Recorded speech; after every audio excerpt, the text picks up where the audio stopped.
Finally भाई साहब थाला की टीम ने कमबैक कर दिया है। भैंस की आंख ये भाई साहब आ चुके हैं मैदान में। और भाई साहब अब जो ये तांडव मचाएंगे ना या ऊपर आके, ये भाई साहब अगर फाइनल या सेमीफाइनल में ये पहुंच गए और भाई साहब MS धोनी वहां पे आ गया, वो अभी तो वो चल रहा है ना चोटिल है शायद, लेकिन भाई साहब मैं आपको बता रहा हूँ, अगर भाई साहब फाइनल या सेमीफाइनल के करीब जाके पहुंच गए और वहां पे MS धोनी आ गया, तो भाई साहब ये जो बाकी टीमें है ना, ये हाथ मसलती रह जाएंगी। इनको रोकना है तो ये वहीं रुक सकती हैं। अगर ये एक बार फॉर्म पकड़ गई और MS धोनी इस टीम के साथ जुड़ गया फिट होके भाई साहब, तो मैं बता रहा हूँ भाई साहब इसको रोकना इम्पॉसिबल हो जाएगा टीम को। नहीं इतनी खतरनाक टीम बन जाएगी भाई साहब सेमीफाइनल।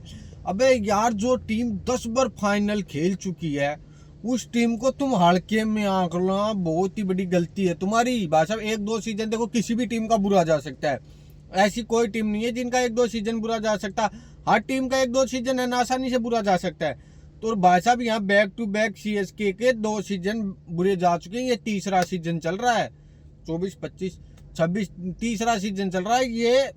इस सीजन में तो भाई साहब ये यहाँ से है ना, ये 2 टीमों का सबसे बुरा हाल हो सकता है। यहाँ से 3 टीमों का पत्ता कट सकता है, तो राजस्थान, एक GT, एक SRH। इन तीनों टीमों में से अगर ये टीम GT को ठोक दी, फिर राजस्थान का भी इन्हीं के खिलाफ है, SRH का भी है शायद इनके, अगर ये तीनों मैच अपने जीत जाती है तो भाई साहब ये तीनों मैच एक टीम हार गई, वहां पे बराबर हो गई है। और GT से बेहतर रन रेट फिलहाल उसकी है भाई साहब, इसकी CSK की। तो अब यहां से जीतने में CSK के बहुत बड़े चांस लग रहे हैं। और भाई साहब दिल्ली वालों तुम कर क्या रहे हो?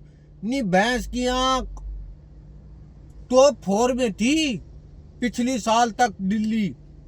इस साल भी जो तुम ये जितने भी देख रहे थे ना प्रेडिक्शन करता, इन्होंने सबने दिल्ली को रखा था अपनी टॉप 4 में की। भाई साहब दिल्ली 100% टॉप 4 में, और राजस्थान का कोई नाम ही नहीं ले रहा था। और भाई साहब राजस्थान वालों की तो ऐसी बात है, ये शुरुआत में तो धुआं मचाते हुए जाते हैं, फिर पता नहीं इनको 7-8 मैचों के बाद होता क्या है क्या नहीं होता, फिर ये अप डाउन होते हुए अपने घर निकल लेते हैं कि भाई साहब हमारा यहीं तक था टूर्नामेंट 7-8 मैचों तक।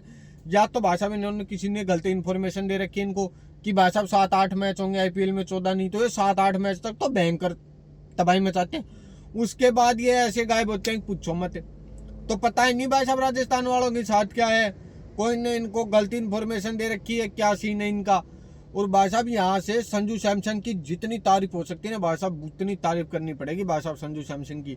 भाई साहब ये बंदा वर्ल्ड चैंपियन है 2 बार का T20 वर्ल्ड कप का। एक बार में तो इसको चलो मौका नहीं मिला, लेकिन इस वर्ल्ड कप में इसको मौका मिला था, वहां ये बंदा तबाही मचा के आ रहा था, रियली अनबिलीवेबल तबाही मचाई थी। लगातार 3 मैचों में 50 और तीनों मैच नॉकआउट था भाई साहब इंडिया का। जब साउथ अफ्रीका के खिलाफ हार गई थी ना वहां पे, तो भाई साहब वहां लग रहा था कि टीम इंडिया बाहर हो सकती है। वहां से ये बंदा कंटिन्यूसली परफॉर्म करके आ रहा था भाई साहब, वहां से बंदा जीता के आ रहा था। तो भाई साहब CSK का एक बंदा, मैं मानता हूँ CSK का बहुत बड़ा मास्टर स्ट्रोक था भाई साहब इसको लेना।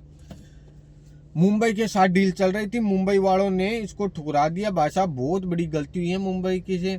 अगर तुम वहां भाई साहब रोहित शर्मा को, मुंबई वाले संजू सैमसन को लेकर रोहित शर्मा को दे देते ना राजस्थान वालों को, तो भाई साहब मैं बता रहा हूँ गारंटी से बहुत बेनिफिट हो जाता मुंबई इंडियंस को।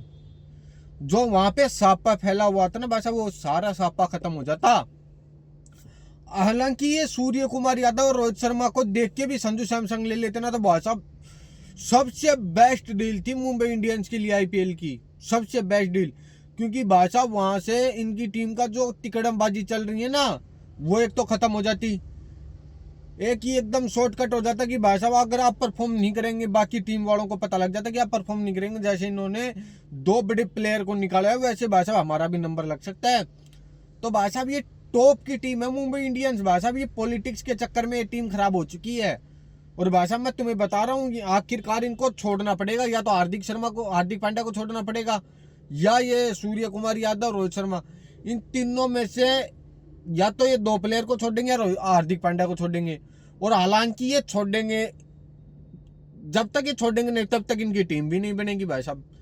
तो इनको जितना जल्दी हो सके उतना जल्दी समझ लेना चाहिए कि भाई साहब इनको छोड़ना पड़ेगा। एक प्लेयर को किसको छोड़ते हैं अभी ये देखना पड़ेगा भाई साहब इनकी।